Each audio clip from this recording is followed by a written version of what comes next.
Okay. I have a quick question. Sure. On your notes for finding the ID, the ID node. Mhm. So the notes, it says this is the formula for it. Mm. But on your video, it says this is the which is actually. So it depends on what number you start with. So in the notes, I think I started with node number 1. But in the lecture, I changed it to 0 or something like that. So this equation gets modified based on kind of whatever you're starting with. Actually, I'm sorry, it depends on where your IJ coordinate starts at. So I think in the lecture I started at 0, 0. But in the notes, I started at 1, 1. So that was kind of my mistake, and that's why I kind of switched it to this one in the lecture. Just because of where you start the IJ index. Okay, yeah, because I was plugging in this for node 2. I was just like, something's not adding up. Just like, yeah, you should never get negative numbers, right? So yes. that's important. So if you're going to start with it depends on where your origin is. So for your origin, if you're going to start it at 0, 0, that's typically that's usually how I think of Cartesian coordinates. Then you have to use the one from the lecture. So that when you plug in 0, 0, then you should get index 1. Okay. Yeah. So this is when the coordinates are modified, I guess. Yeah. So if you can use this one if your origin here is 1, 1. Yeah. Okay. Thank you, Professor. Yeah. I want to clarify this. Like, maybe I'm lost here. Yeah. It is a bit confusing. Yeah, depending if you do 0 or 1. Okay, for sure. Thank you.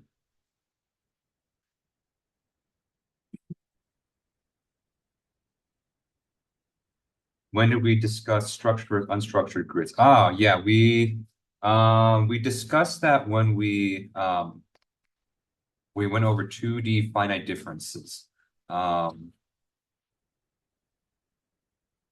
Actually, I may have forgotten to mention that. I forgot that I put that in the homeworks, and then I forgot to talk about it in the lecture. So for that one, I'll have you guys skip that problem for now. And then we'll discuss it kind of when we talk to more meshing stuff later on. Yeah.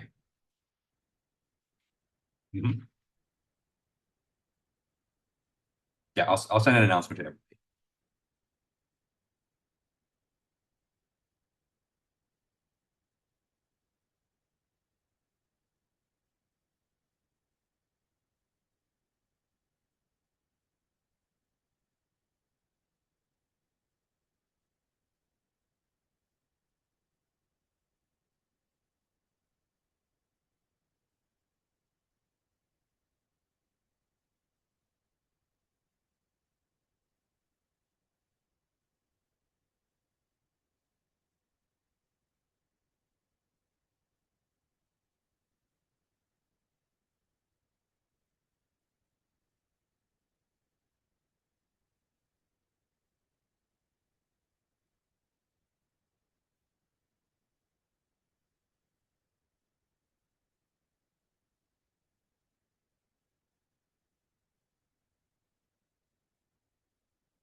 All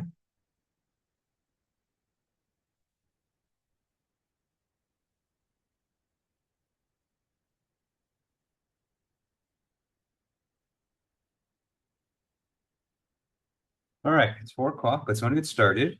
All right, good afternoon, everyone. How's everyone doing? Good. Well, I figure everyone there's the career fair going on right now, so I figure most people are going to be watching this on YouTube. So hello, YouTube viewers.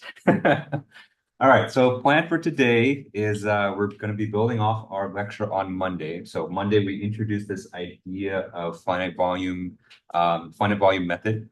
And so we kind of talked just a little bit about the preliminaries involved in that method, mostly just like the mathematical tools that we'll need, integration rules, trapezoidal rule.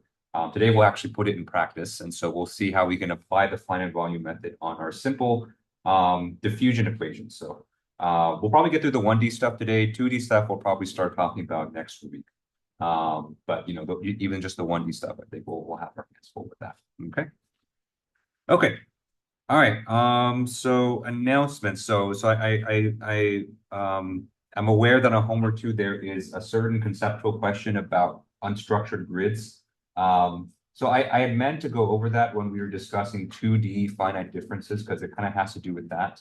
But we ended up not having time to do that. So that question on the homework with regards to unstructured grids, you guys can just ignore it. We'll go over unstructured grids later on when we talk about meshing in more detail, kind of more with the open stuff. So I'll send an email to announce it to everybody, but just wanted to let you guys know, just you don't have to do that problem. Okay. All right. Any questions I can answer before we get started? Okay. If you're watching on YouTube, just send me the question on email because obviously this is not live if you're watching on YouTube. So just send me an email in that case. Okay. All right. So let's go ahead and start with the lecture today. All right. So we're going to go over diffusion with finite volumes, excuse me.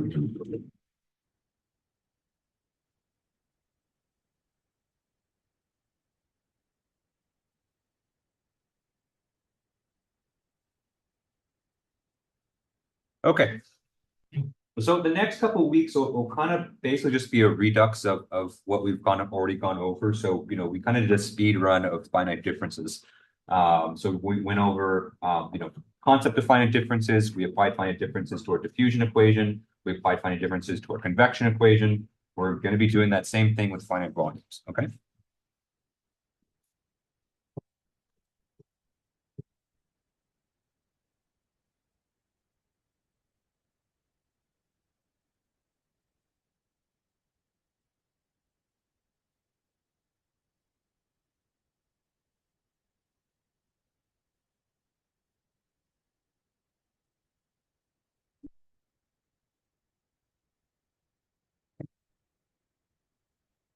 So that playbook is, basically introduce the concept. So introduce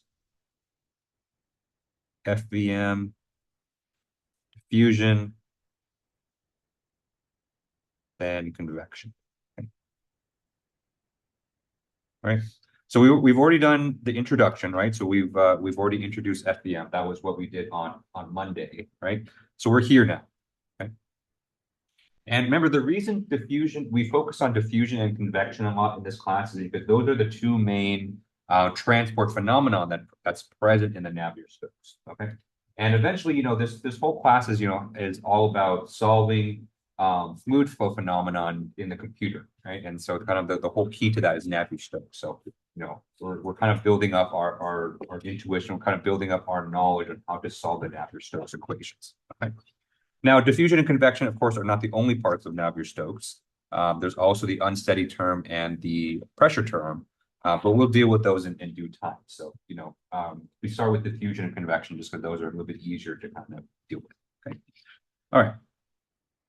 So let's write out the a simple diffusion equation.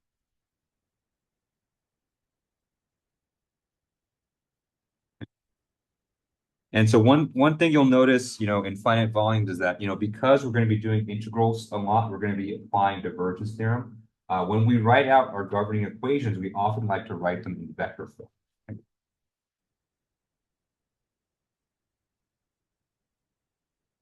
Right?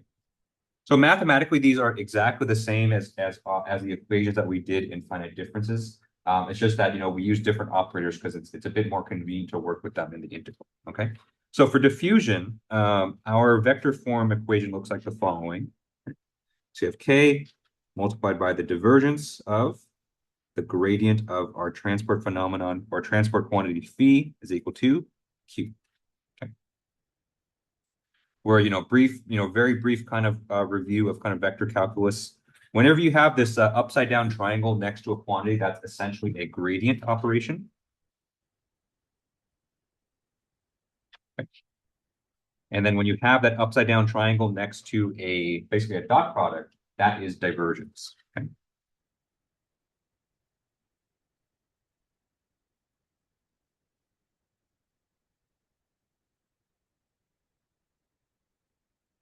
So what the gradient does in a multi-dimensional problem, the gradient is going to take the derivative of your quantity and kind of express it in every single direction. Okay.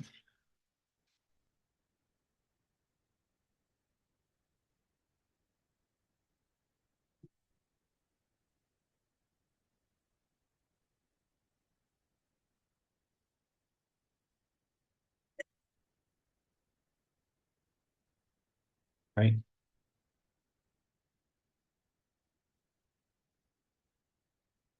Right. So in a two-dimensional case, taking the gradient of phi basically means that you're going to take partial phi partial x. That's going to be one component of your gradient vector, and you're going to take partial phi partial y. That's the other component of your gradient.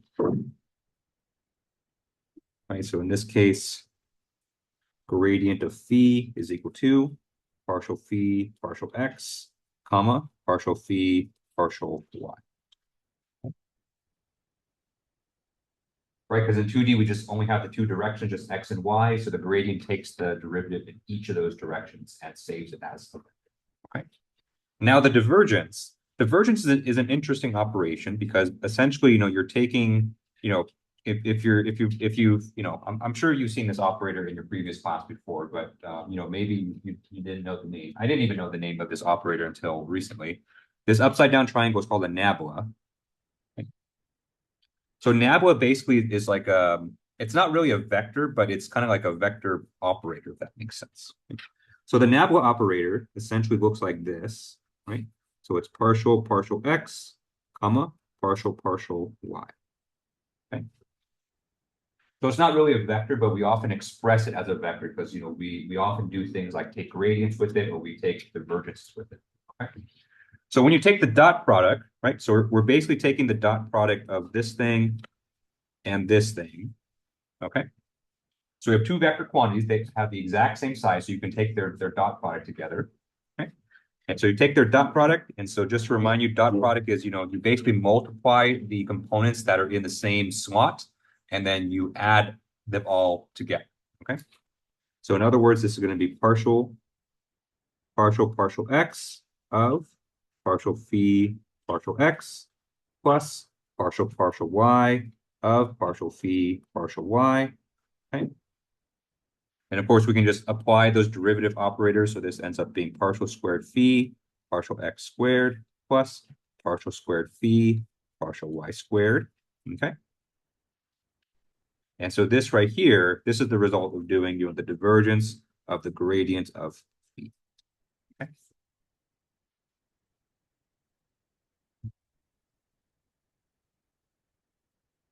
Right. So you can see that when we actually write it out, this form of the diffusion equation is equivalent to what we had before. If you look back in your notes, when we did 2D diffusion with finite differences, we worked with kind of the derivative form, but it works exactly the same in vector form as well. Okay. So that's a very, very, very, very quick review of vector calculus. Okay.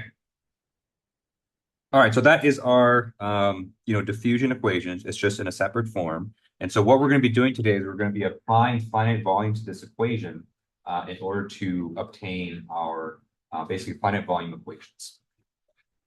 So today.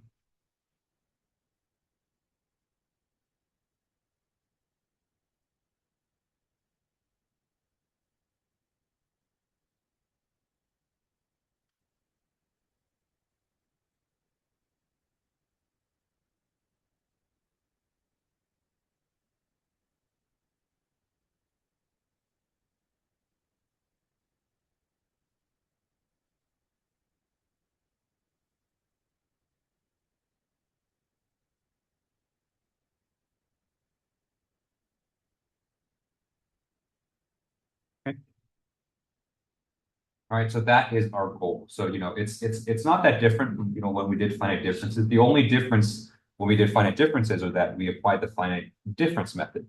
This time we're applying the finite volume method, but the goal is the same. So we're going to take a differential equation and we're going to turn it into algebraic equations that we can solve on a discrete grid. Okay. Okay. All right. Any questions on this so far? Okay, good. Okay, so with that in mind, let's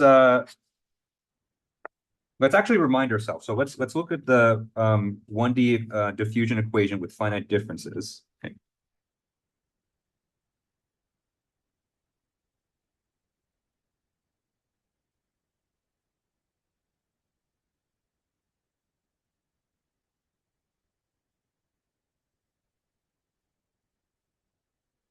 Right, so this is kind of just an aside, right?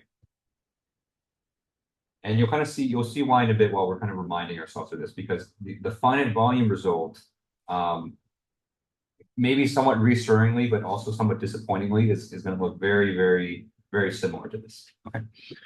All right, so our 1D diffusion equation, if you recall, looks like this. So we have d squared phi dx squared, can't forget our k, is equal to q. Okay. Right, so we're just in 1D, so we only have the derivative in the x direction. Right. And so when we discretize it with finite differences, we just replace that derivative with its central difference scheme. Remember, for second order derivatives, we only have just the central difference scheme. We have phi I plus 1 minus 2 phi I plus phi I minus 1, all divided by delta x squared is equal to q. Okay. And so if we kind of simplify this, we kind of just isolate the phi terms on the left-hand side. Again, that's you don't have to do that, but I tend to prefer isolating the phi terms by itself. Okay. So if we multiply both sides by delta x, we divide by k, we get phi I plus 1 minus 2 phi I plus phi I minus 1 is equal to q delta x squared divided by k. Okay. And this right here, this was our finite difference equation. All right, so what I want you to kind of remember from this is, to basically look at the structure on the left-hand side. So if you look at the coefficients, right? Right, so we basically have a coefficient of 1 on the right neighbor. Right? We have a coefficient of minus 2 on the central node.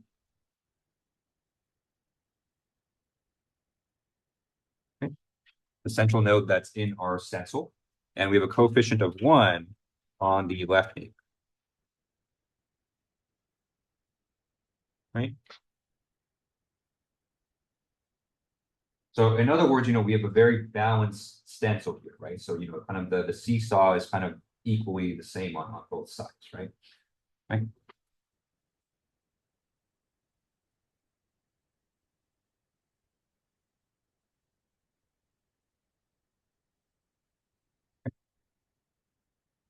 There's no particular weight on one side or the other, right? So that's unlike convection, right? So for convection, if we're going to use an upwinding scheme, we place more weight or more emphasis or a higher amount or higher magnitude of coefficients on one end, which is the upwinding side. But for diffusion, we don't do that. Diffusion, we just keep a balanced stencil across, right? And remember, that's meant to represent the fact that diffusion is a phenomenon that doesn't really have a preferred direction.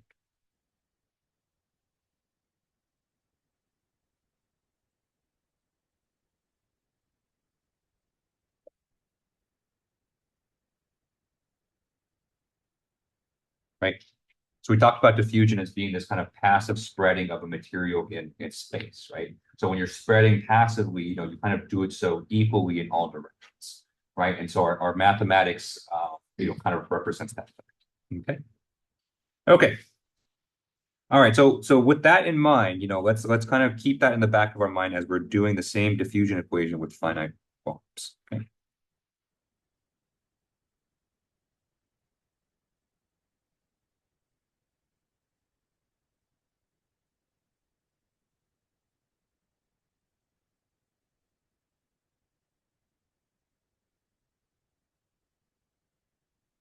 Okay.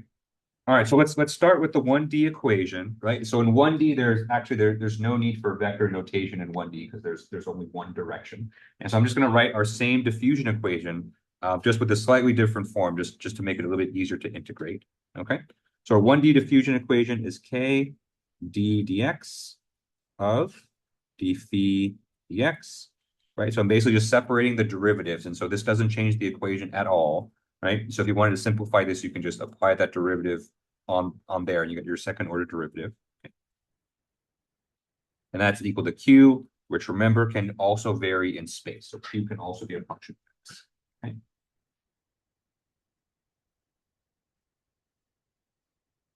Okay.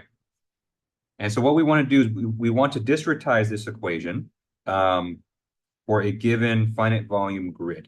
Okay. So let me draw our domain here, right? So our domain looks something like this, right?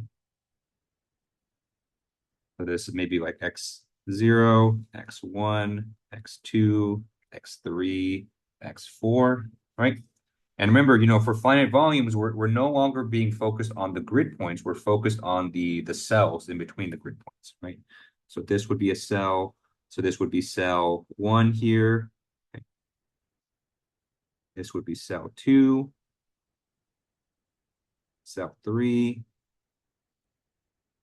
and cell 4. Okay. Okay. So in order to obtain the finite volume equations for this equation and this grid, the idea is basically to integrate our governing equations for every single cell in our grid. Okay.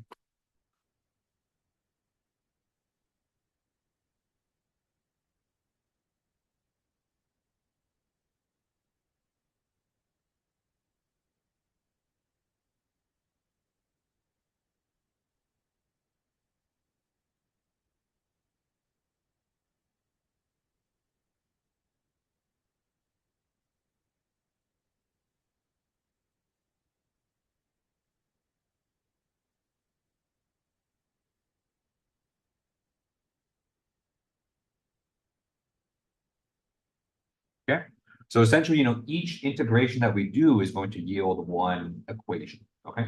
Now you don't have to integrate on every single cell, which we're definitely going to make use of pattern recognition, right? So what we'll do instead is we'll integrate this equation on a generic cell and then apply that generic equation to every single cell, just like we did with finite differences. Okay?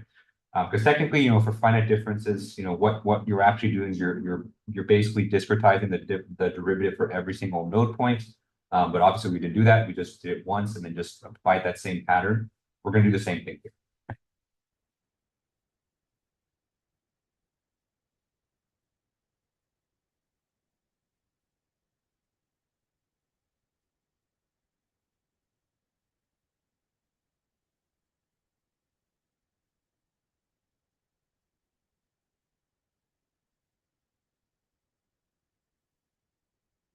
Okay. Okay, so let's go ahead and do that, right? So for a given grid or a given cell, right? There's going to be a left bound of the cell and the right bound, right? So if we draw out a grid cell right here, okay, the x coordinate of the left-hand side, we'll call that XL, and the right side has a coordinate of XR. Okay, so that's the left bound of the cell and the right bound of the cell. Okay.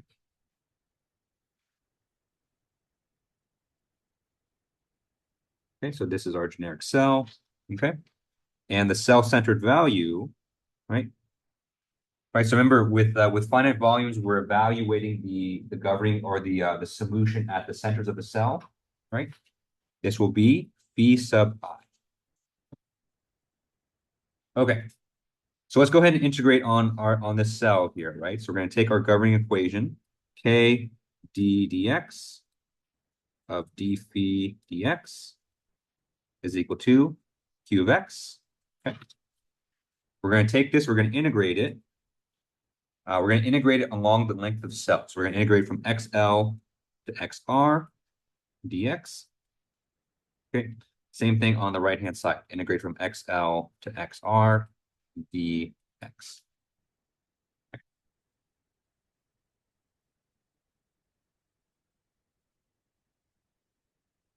All right. So let's go ahead and perform these integrations. So first thing we'll note is that our diffusion constant K, for the most part, we assume that it's a constant, and that's a very fair assumption for fluids. Because for fluids, the diffusion constant is our kinematic viscosity. And usually for most situations, you're not going to have a viscosity that's changing with space, right? So your viscosity can be fairly constant. The only exception that I've come across is that maybe you're looking at some kind of non-Newtonian fluid where your viscosity is changing as a function of strain rate. But those are pretty rare unless you're doing a fluid mechanics simulation of like paint or blood or something like that, which is not that common. Although for my research it is very common. But for air and water, we can take this and just kind of pull it out of the integration because it's a constant. Okay. Another thing we'll do is that, we see that we are integrating with respect to x according to this dx. And you can see that we have a derivative with respect to dx2. So that integration and that derivative are just essentially going to cancel out. And so what we have here is essentially the integral from x, we can't forget k, from xl to xr of d phi dx. Okay.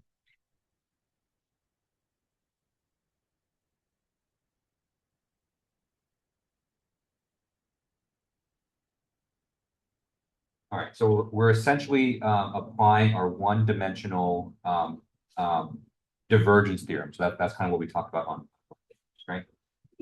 Okay. So before we look at the source term, let's finish the integration of the left-hand side, right? And so to carry out this integral, right? So if you've never seen an integral of this form before, essentially what this means is that we're no longer taking an antiderivatives. And so since this is essentially a perfect differential,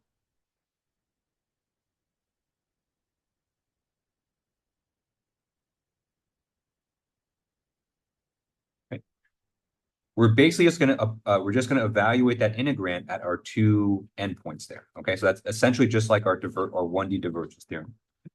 So if we do that, we get k, and then on the inside of these parentheses we have d phi dx, and this is going to be evaluated directly on the right side of our cell. So this is evaluated x is equal to xr minus d phi dx, evaluated at x is equal to xl.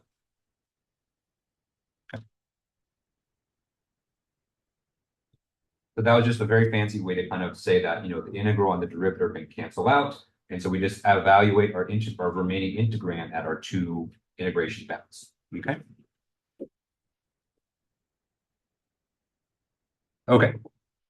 We'll come back to that in a second because the way that we evaluate those derivatives is going to be key to this whole thing, right?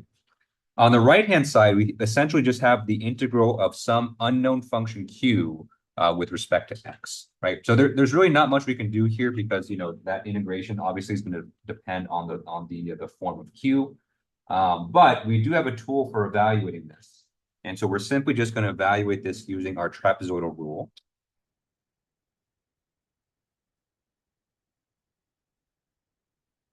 Okay. So remember, trapezoidal rule was kind of the last thing that we went over in class on Monday. So it basically says that if you have an integration here and you don't want to actually integrate it, you don't want to actually perform the antiderivative, you can just evaluate the integrand at the midpoint between the two bounds and multiply by the length of the domain.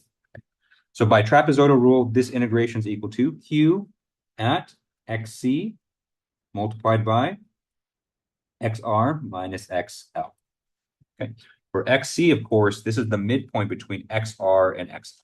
Okay, so this is xr minus xl divided by 2.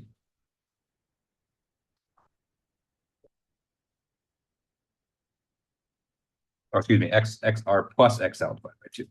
Right, this is the midpoint.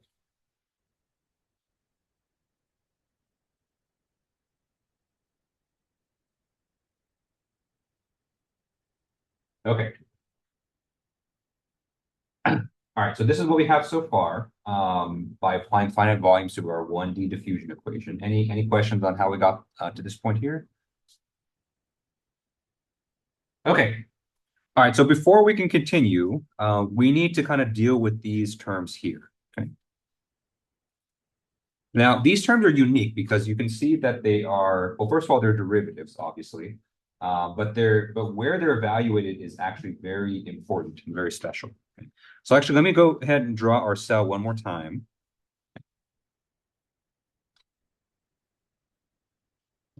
So here being XL, here being XR, right? Here's the center of our cell, so this is phi sub I, okay? Right, and then just so that we kind of illustrate this, remember this is a generic cell, so we're going to assume that we have neighbors on our left and right, okay? Okay, so we have another identical cell to the left, or that was one to the right. We have another identical cell to the left. Okay, so this here is phi I minus 1 because it's on the left, and this right here is phi I plus 1 on the right. The x coordinates for the two ends don't really matter all too much. We only need to know where the left-hand side of our current cell is and the right-hand side of our current cell is. Okay. Okay. So what these remaining expressions are saying is that in order to fully evaluate our finite volume equations, we need an expression for the solution derivatives on the two ends of our cell. Okay. So this is the solution derivative being evaluated here. And this one is our solution derivative being evaluated here. Okay.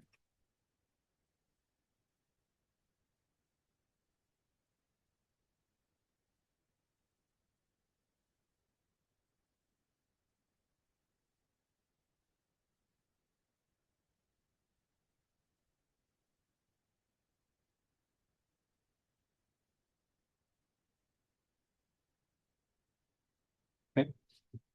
So we need to come up with alternate expressions for those derivatives. Okay.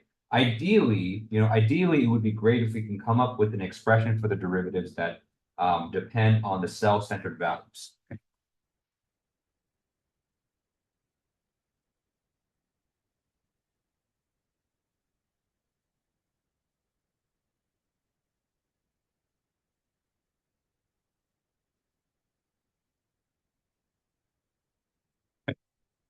This being phi plus 1, and phi minus 1. Okay.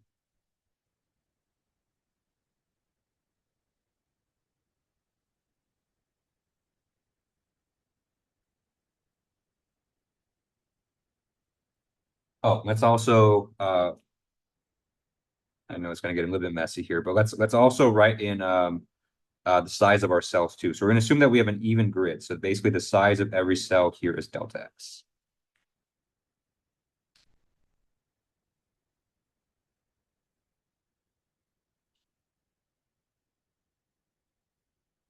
Okay. So that's our problem right now. So we have these derivative terms. We have these cell-centered values, right? So phi plus 1, phi minus 1. We need a way to kind of connect all of these together, or kind of relate this. Okay? So luckily for us, we already have a way to do that. We already have a way to evaluate derivatives. Okay? So if you kind of pretend that there's kind of an imaginary point here, an imaginary point here, okay, right? And we want to evaluate the derivatives there, and we have discrete points to the left and right, we already have a way to do this. And so, right? I know I've kind of talked about finite differences and finite volumes as if they're kind of two separate kind of paths, but there is some overlap here, right? And so finite differences does always lend a hand every now and then.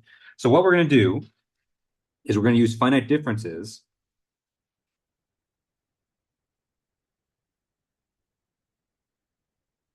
to evaluate those derivative terms. Okay. Okay. So let's go one by one. So let's look at d phi dx evaluated at x is equal to xr, right? So that's d phi dx on the right-hand side, the right-hand, boundary of our cell, right? Okay. So that boundary there at x equal to xr, that's kind of the interface right in between phi sub I and phi sub I minus I plus 1. And so if we use a basic central difference scheme here, so we essentially say that this is equal to phi I plus 1 minus phi I, all divided by the space in between them, where, if we assume that the grid spacing is equal all around, this is the grid spacing is delta x, okay? So this is our central difference scheme.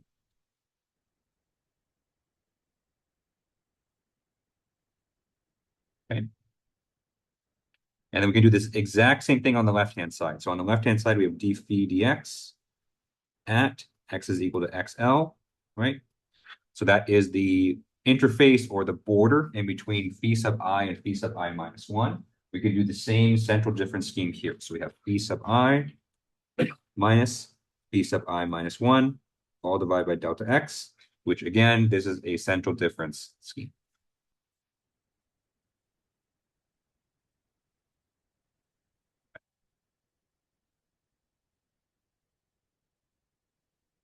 Okay, great. All right, so let's take this expression and let's plug it back into our equation up there. Okay.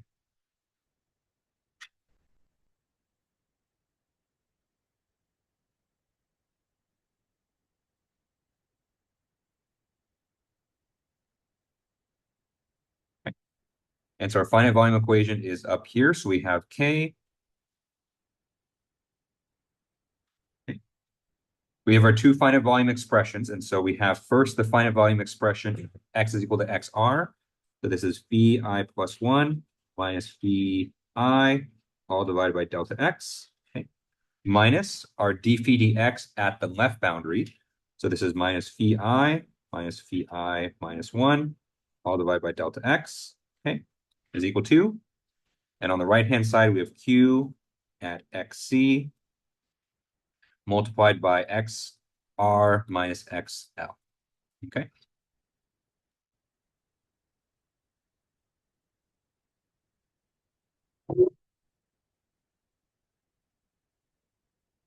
All right.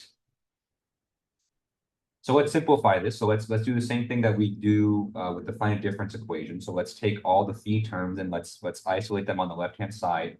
And everything that's not phi, let's kind of move it over to the right. Okay. So I'm going to divide both sides by k. I'm also going to multiply both sides by delta x just to kind of eliminate that over there. Okay. So on the left-hand side, we have phi I plus 1 minus phi I minus phi I plus phi I minus 1 is equal to q at xc divided by k multiplied by xr minus xl multiplied by delta x. Okay.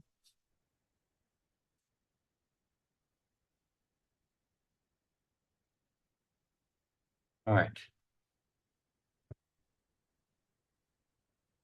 All right, so just one more simplification and then we're right there, right? So last thing we'll note is that, the difference xr minus xl, that's essentially just the size of our finite volume grid, right? Which we've already established. This here is delta x, right? So delta x is the same thing as the difference between the two x grid points. And of course, we can combine these two phi i's on the left-hand side. So after we do all that, we get phi I plus 1 minus 2 phi I plus phi I minus 1 is equal to q evaluated at the centroid xc divided by k multiplied by delta x squared. Okay. So this right here is our finite volume equation.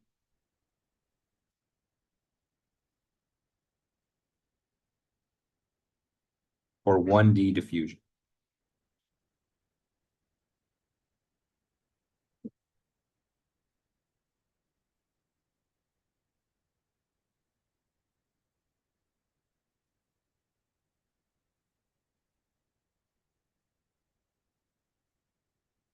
All right.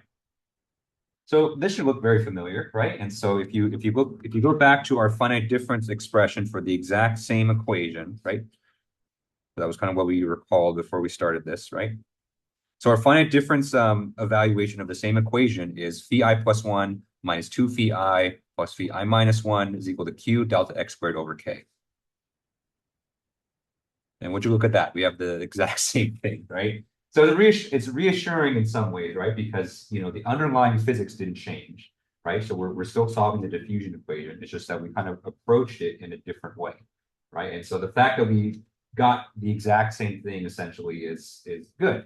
That means that it doesn't really matter which method that we use to discretize the simple equation, we're going to get the same result, right? The only very subtle difference between the two expressions is where the source term is evaluated, right? So for finite differences, we evaluated the source term at the nodes, right? For finite volumes, we evaluate the source term at the centroid of our cell. This is supposed to be QX. XC, excuse me. Yeah. I was writing a little fast. Yeah, so the C there stands for central.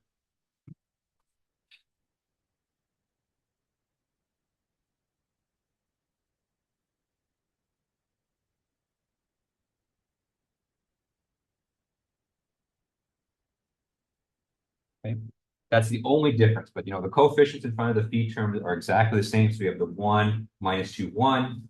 We have the diffusion constant in the denominator, and we're multiplying by the grid spacing squared. Okay. Okay.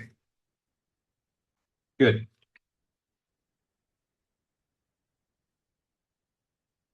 All right. Any questions on this so far? Okay. So far, everything is looking the same as our finite differences. So that's good, right? So where finite volumes and finite differences, I think, kind of really diverge is how you treat the boundary conditions. So let's talk about that.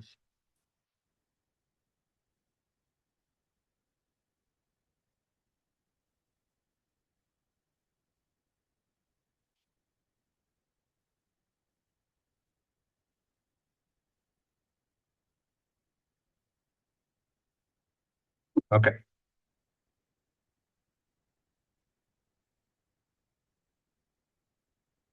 All right. So let's talk similarities first, right? So in finite volumes, we still have the same types of boundary conditions, right? So we're still also going to have Dirichlet boundary conditions and Neumann boundary conditions.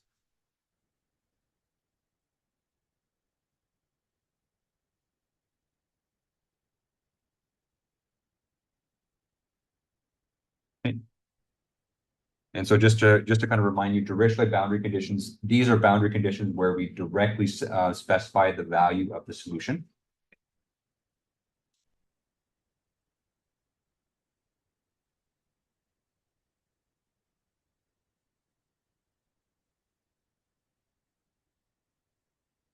Right.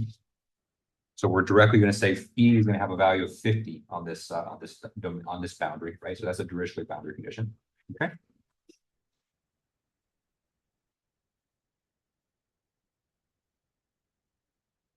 Right. And the other type of boundary condition we have, remember, is a Neumann boundary condition. And these are boundary conditions where the solution derivative is specified on the boundary.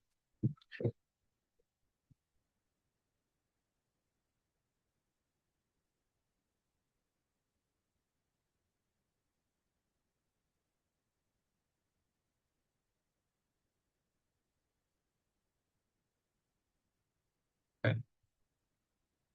So that doesn't change, right? So because oftentimes Dirichlet and Neumann boundary conditions represent some kind of physical, physical external effect, right?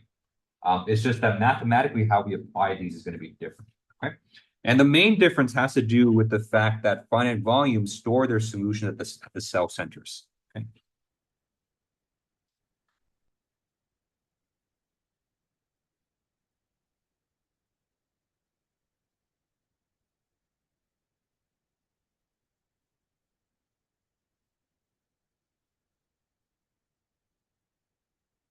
Okay. So since for a finite volume grid, the solutions are stored at the cell centers, we no longer have a situation where we have where we evaluate a solution directly on the boundary.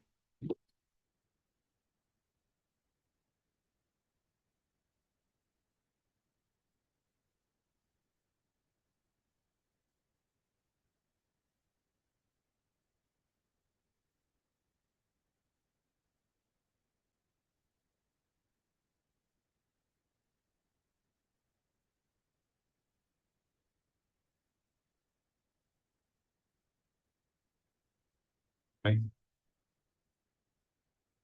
So if you draw, even let's say a one-dimensional grid here, right? Okay. Right. So boundary conditions, remember, boundary conditions are always applied at the location of just the boundary itself, so at the very extremes of the domain, right? So we have one boundary condition applied here, and one boundary condition applied here. Okay. Right. So in finite differences, right? So remember, in finite differences, since we're computing the solutions at the nodes, right? We always had a node that sat right on the boundary in finite differences, right?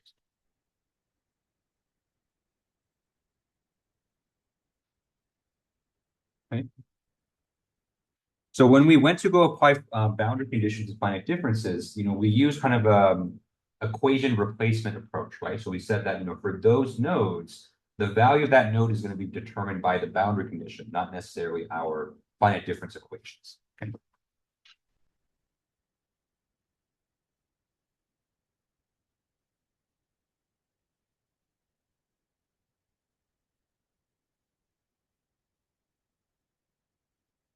Okay.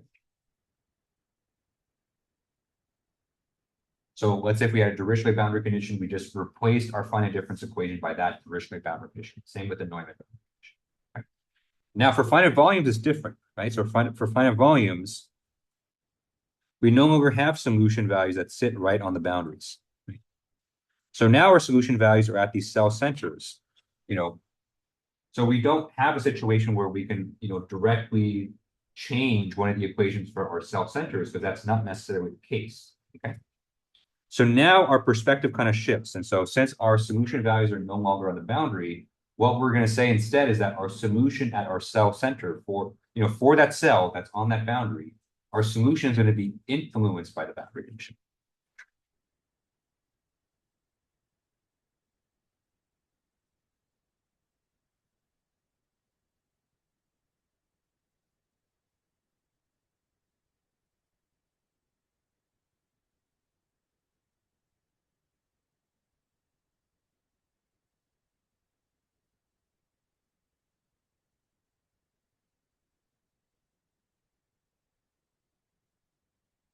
Okay.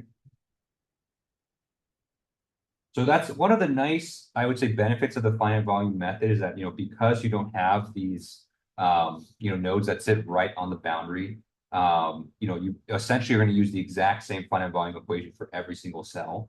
But that does mean, for those cells that do straddle the boundaries, you are going to have to modify your equation to account for that boundary condition.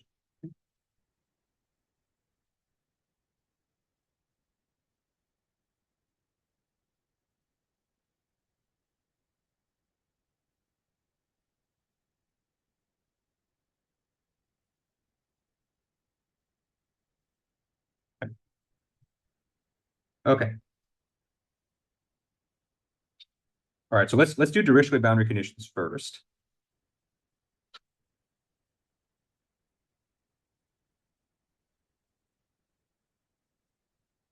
Okay. All right, so let's see what this would look like in our finite volume equation. Okay. All right, so let me go ahead and write out our finite volume equation one more time, and I'm going to do it on the step before we applied finite differences, right? So this is the form of the equation where we had just the solution derivatives on each side of the cell, right? So this is K multiplied by d phi dx evaluated at, hang on, I have too many parentheses, it's kind of bugging me. Okay, we have K times d phi dx evaluated at x is equal to xr minus d phi dx evaluated at x is equal to xl. Okay, is equal to q at xc delta x.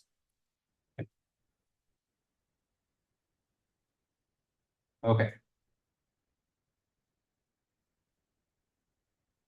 All right, and so to proceed from here, we do kind of have to make an assumption in terms of which side the Dirichlet boundary condition is on, right? And so that's one of the downsides that you do kind of have to be you know, it's not just a kind of, you know, blind kind of plug and chug here. You do have to kind of be aware of kind of where the boundary is. Okay. So let's assume, just for the sake of argument,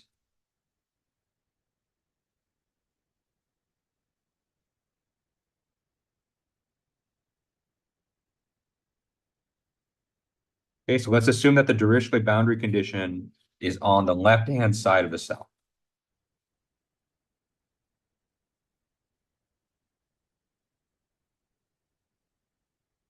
Okay, so we're essentially looking at a situation like this. So we're looking at a cell that is right on the boundary.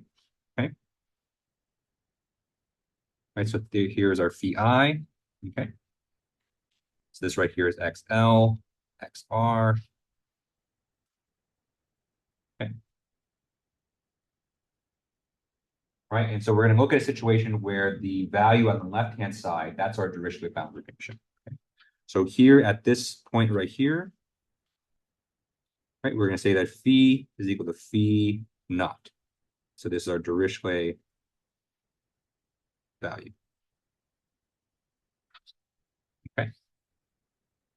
All right, so we don't have a neighbor on the left-hand side, so we can't, you know, make a finite difference equation, but we do have a specified value on that side. Okay. Okay.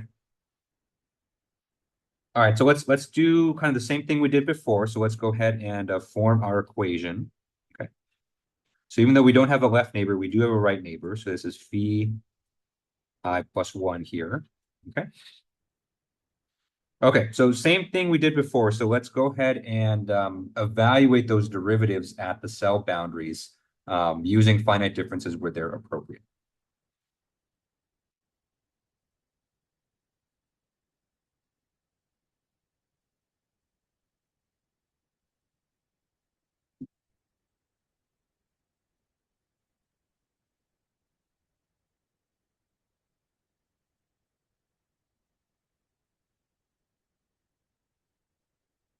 Okay. All right, so for the right-hand side derivative, we have no problems there. So we do have a neighbor on the right. Okay. So we're gonna have k, right? We have d phi dx at x is equal to xr, so that's going to be evaluated as phi I plus 1 minus phi I divided by delta x. Okay. No issues with that because we do have a neighbor on that right-hand side. Okay. Now the left-hand side is where we're going to have to change things. Okay. So we still need an expression for the derivative, right? So we do need an expression for d phi dx. But we're going to do it without a neighbor on the left-hand side, okay?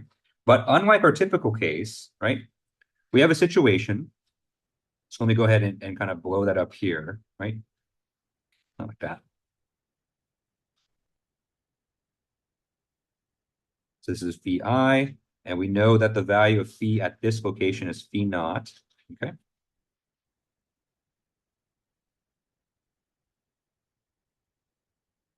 And then the physical distance between the cell center and the cell boundary, in this case, is delta x divided by 2, right? Because we assume phi I is in the middle. Okay. So what if we form our finite difference derivative based on these two values instead, right? So d phi dx, right? So it would no longer be a central difference scheme here. This would be a forward difference, right? So you know, we're basically evaluating the derivative here. But we're using the grid, we're using the solution value at that location and the one next to it. Okay. So using a forward difference scheme here.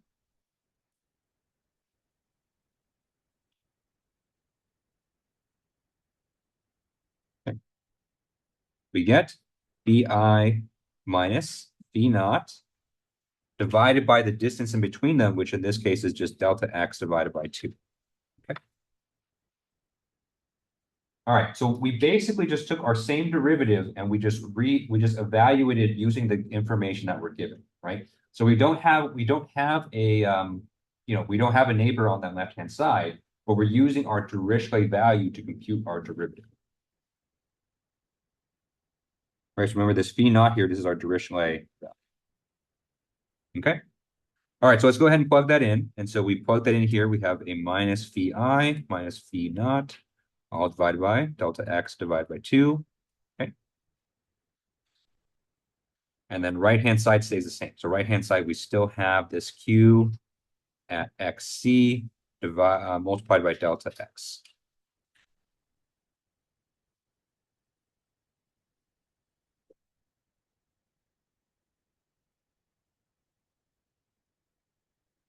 Okay.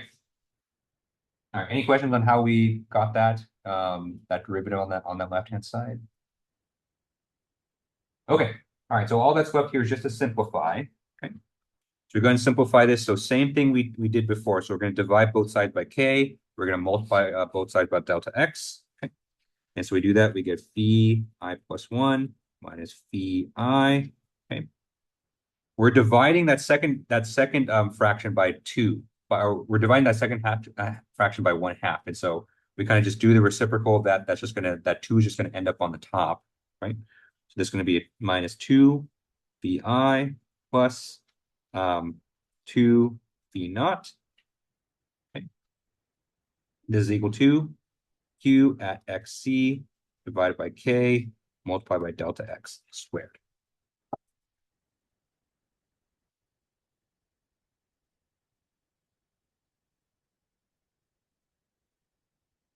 Right, so this is just the result of simplifying our equation.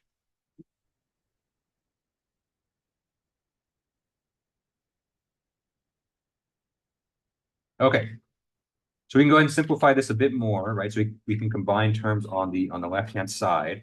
Okay.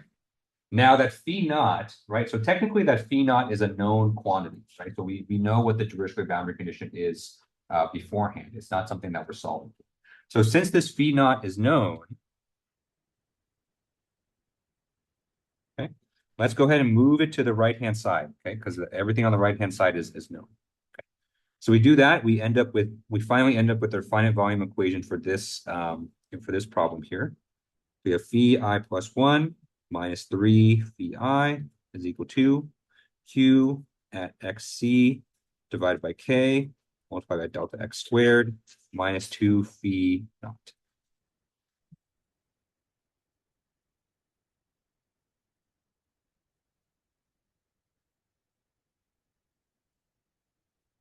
Okay.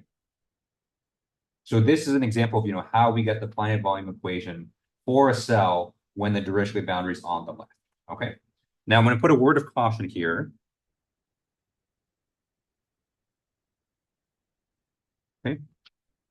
So this equation that we just derived here is only valid if the Dirichlet boundary condition was on the left-hand side. Okay.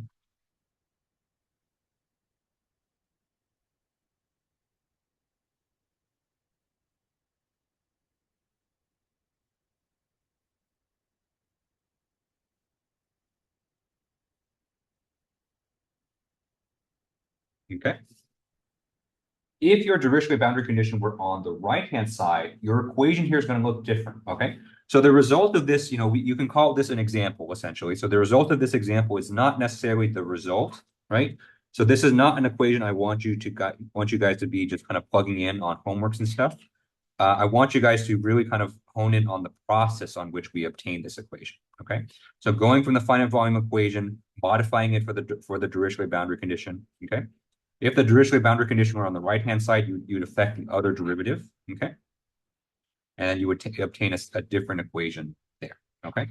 So focus on the process, not so much the result, okay? Because I know with finite differences, it's kind of easy to just, look at the finite difference results and just kind of plug in there, right? So it was less important to pay attention to the process. But here you really have to kind of know the process in which we got here, because if you just kind of plug things in blindly, you're going to end up with incorrect equations. Okay.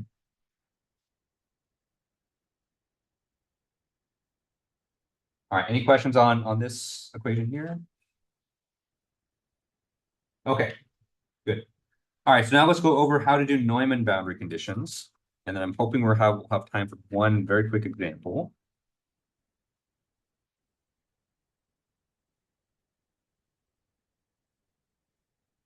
Okay.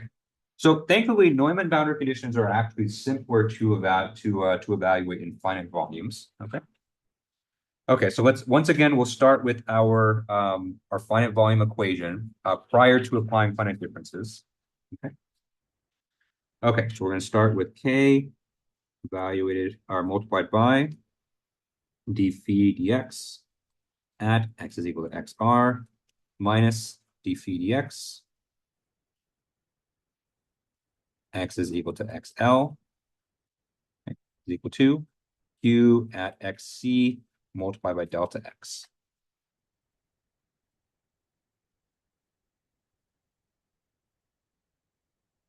Okay. Now, just like we did with the Dirichlet boundary condition, we do have to assume a side here. So we're just for the sake of argument, we're going to assume that the Neumann boundary condition is on the right-hand side of the set.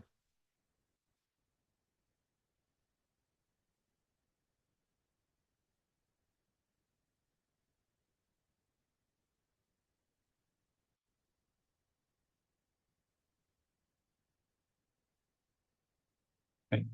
So we have a situation like this. So we have, our cell of interest. So this right here is phi. Okay. We have our left neighbor here. Our left neighbor is phi minus 1. Okay. XL, XR, right?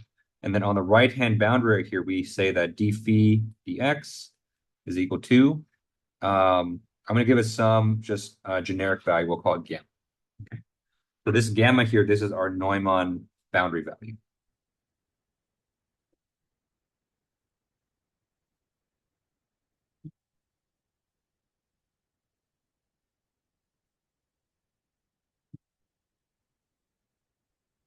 All right. So we're in luck here because, our finite volume equation here asks for the solution derivatives at our two, cell boundaries. Well, it turns out our Neumann boundary condition gives us exactly that, right? So let's just take our Neumann value and then just plug it right in there because that's exactly what it's asking for, right?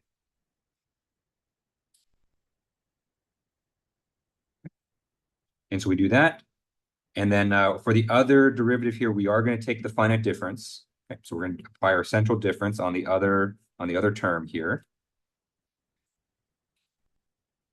All right, so we do all that, we get k multiplied by gamma minus phi minus phi minus 1 divided by delta x is equal to q at xc delta x.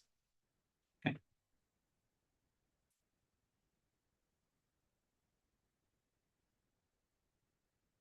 All right, so let's go ahead and simplify this. And so let's do what we usually do. Let's divide by k, multiply by delta x. Okay, so we have gamma minus phi plus phi minus 1 is equal to q at xc divided by k multiplied by delta x squared. Okay.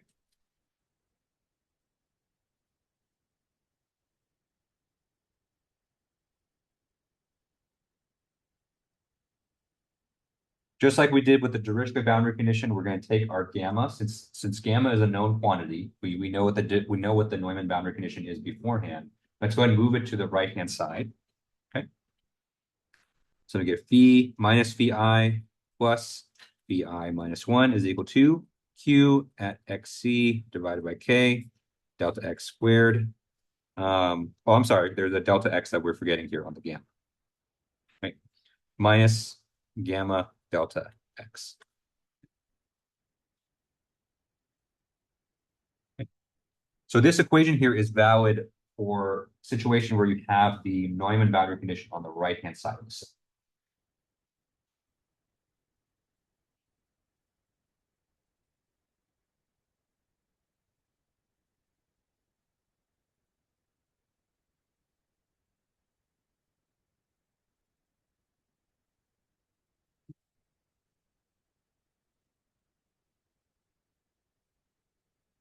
All right, so thankfully, Neumann boundary conditions are fairly easier, right? There's less to do.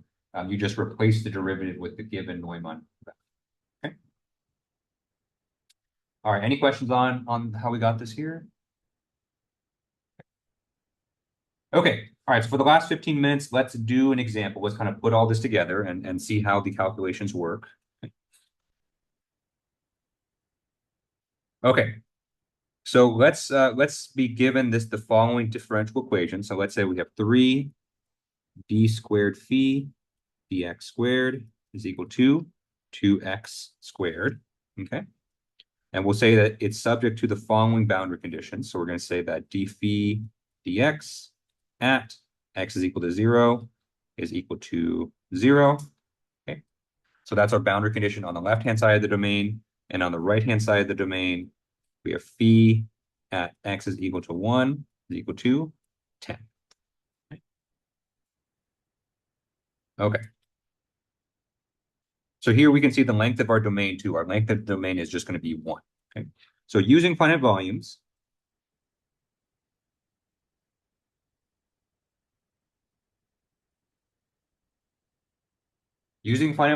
and a finite volume grid that has 4 cells.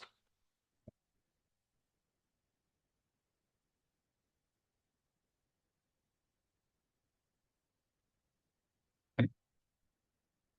So that tells us how many equations that we need to determine. Okay. Let's compute the 4 finite volume equations that will solve this equation for us.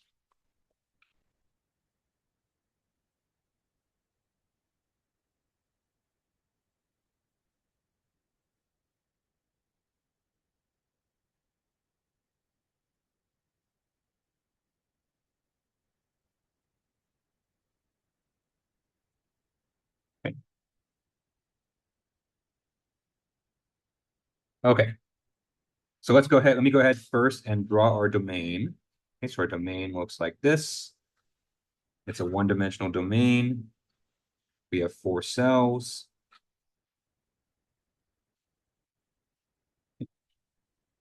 We'll assume that all the cells are equal length. I know I kind of messed it up here. The cells don't look all the same, but we're going to assume that they are the same.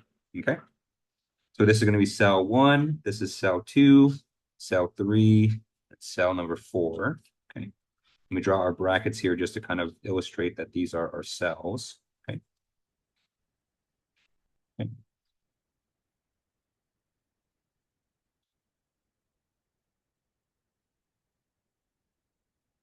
Okay, so of course, at all the cell centers, we have the corresponding phi value. So we have phi 1 in cell 1, phi 2 in cell 2, phi 3 in cell 3, and phi 4 in cell 4. Okay, and they all have their corresponding x coordinates as well: x1, x2, x3, x4.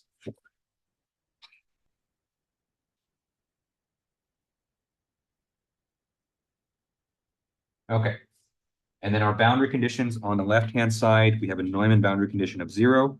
So d phi dx at this location is equal to 0. Okay. And then phi on the right-hand side is equal to 10. Okay.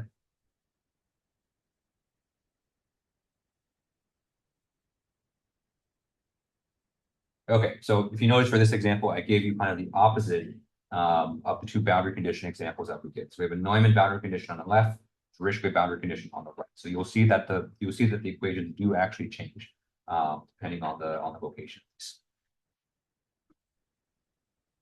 Okay, so given this information here, let's go ahead and solve for the finite volume equations. Okay. Just like we do in finite differences, let's start with the interior cells, just because those kind of follow the same pattern. Okay, so cell 2 and cell 3, these have neighbors on both sides, and so we consider these as interior cells. Okay. So these ones will be pretty straightforward. We can just apply our generic, finite volume equation that has neighbors on both sides.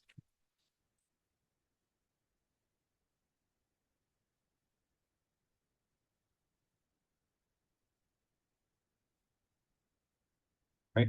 So for these ones, these are basically plug and chug, right? And so for these ones, and so we'll do cell 2 first. Okay. So cell 2, we're going to have phi 3 minus 2 phi 2 minus phi, or plus phi 1 is equal to q at xc. Okay. So q in this case, q is 2x squared.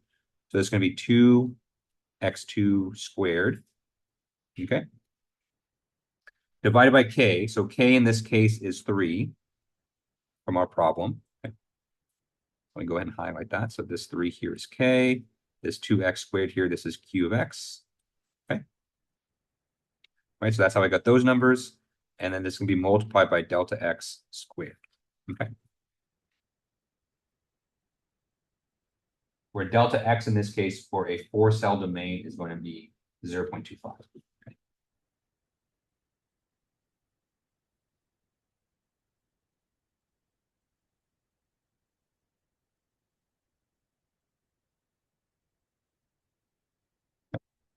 And of course, you can compute the numerical value for x2 as well. It's just a little bit cumbersome with the with the decimals, but you can see that x1 here, that is halfway between 0 and 0.25. That's 0.125. X2 is 0.25 plus that, and then so on and so forth. Right. So everything on the right hand side you can compute, given a calculator and given or MATLAB and such. Okay. And we can do the same thing for cell 3. Okay, so cell 3 also has a neighbor on the left and right. So it is considered an interior cell. So this is phi4 minus 2 phi3 plus phi2 is equal to 2x3 squared divided by 3 multiplied by delta x squared.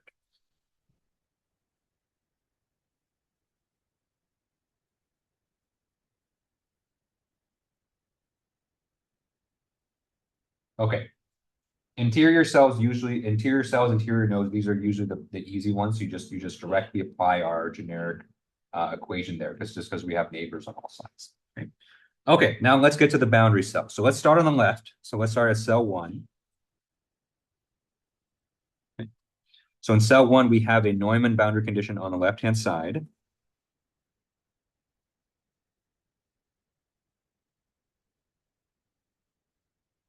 Okay. So let's run through the same process we did in the previous 2 examples kind of before this. So let's start with our finite volume equation before we apply the finite differences. So you have k multiplied by d phi dx at x is equal to xr minus d phi dx at x is equal to xl is equal to q xc multiplied by delta x. Okay.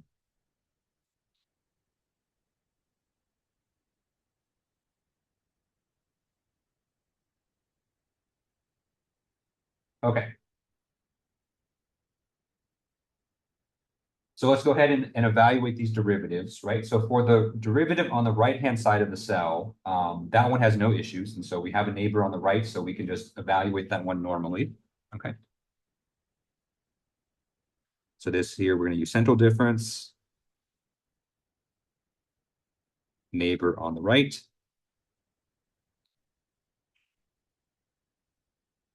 Okay. All right, so we do that. Let's bring the k down. All right, so with the neighbor on the right, this is going to be phi2 minus phi1, all divided by delta x. Okay.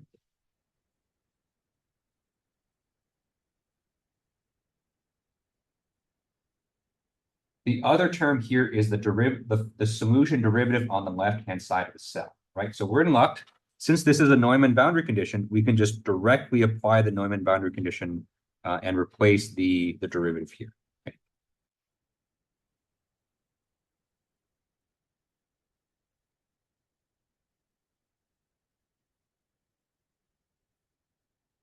Okay.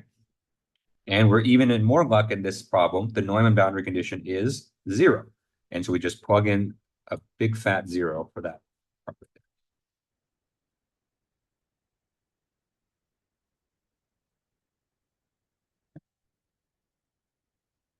All right, and then on the right-hand side, we have q xc multiplied by delta x. That has not changed. Okay. Or I guess we could plug in for q. We'll do that in the next step. All right, so same thing we always do. Let's go ahead and simplify this. We'll isolate all the phi terms on the left-hand side. And so we have phi2 minus phi1. Okay, that's all that's left there on the left-hand side. Q of xc. So our q here is still 2x squared. So that's going to be 2x1 squared. Okay. Divided by k, which is 3. And we're going to multiply this by delta x squared. Okay. So this right here is our equation for cell 1.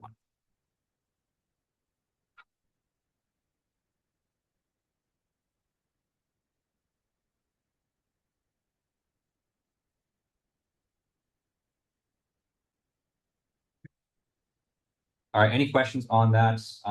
Any questions on that? How we got that equation there? All right, so we have one more cell to go, which is the cell number 4 on the right-hand side. Okay. So this one, we have a Dirichlet boundary condition on the right.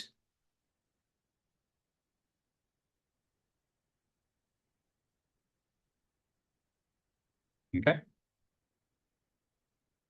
Okay, so once again, we're going to start with from our finite volume equation before we apply the finite differences. Okay, so we have k multiplied by d phi dx at x is equal to xr minus d phi dx at x is equal to xl is equal to q at xc multiplied by delta x.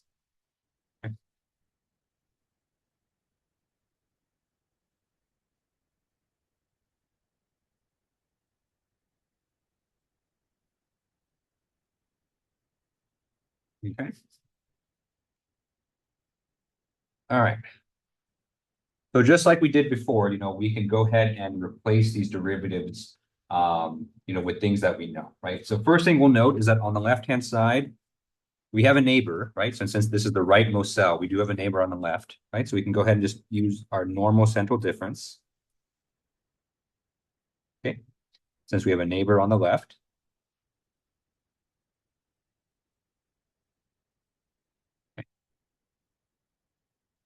And so for cell 4, our neighbor on the left is cell 3. So this is going to be a minus phi 4 minus phi 3 divided by delta x. Okay.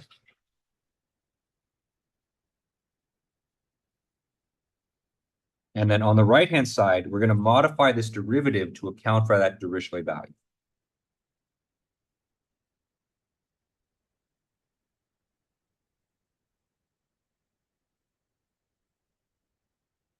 Okay.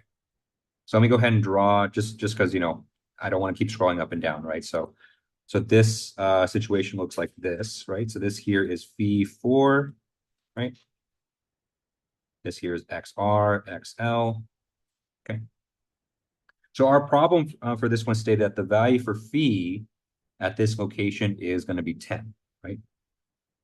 And so this is essentially our phi naught value. Okay. So if the distance between phi 4 and phi naught is delta x divided by 2,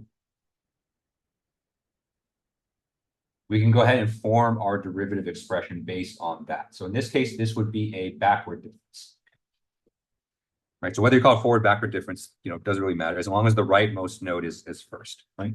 And so this is going to be phi naught minus phi 4 divided by delta x divided by 2. Okay. Multiplied by k is equal to q xc delta x. Okay. All right.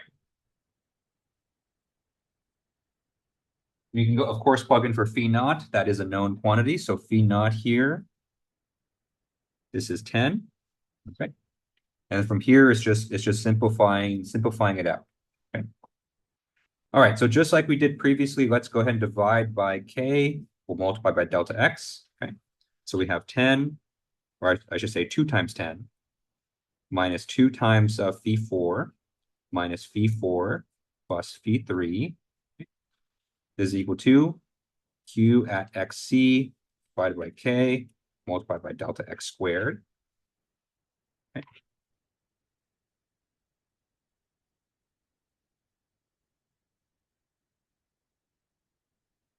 Okay. All right, so let's go ahead and simplify.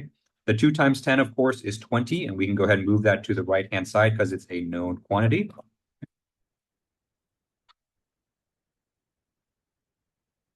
All right, and then we simplify everything, and we finally get our results. We have phi 3 minus 3 phi 4 is equal to q, remember, is 2x squared, so this is 2x4 squared divided by k in this problem, which is 3, multiplied by delta x squared minus 20.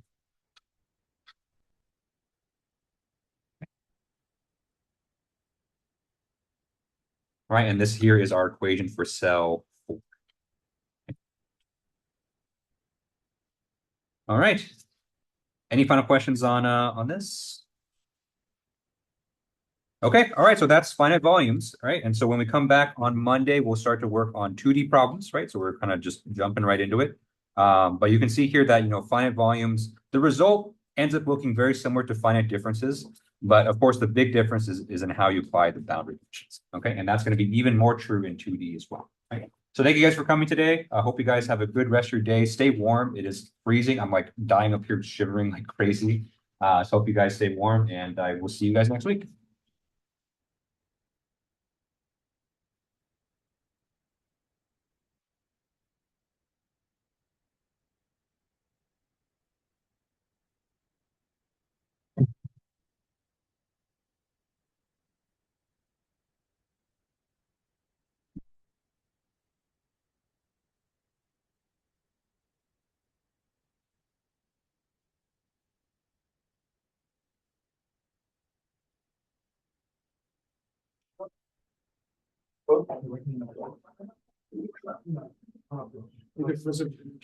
See ya. Have a good one.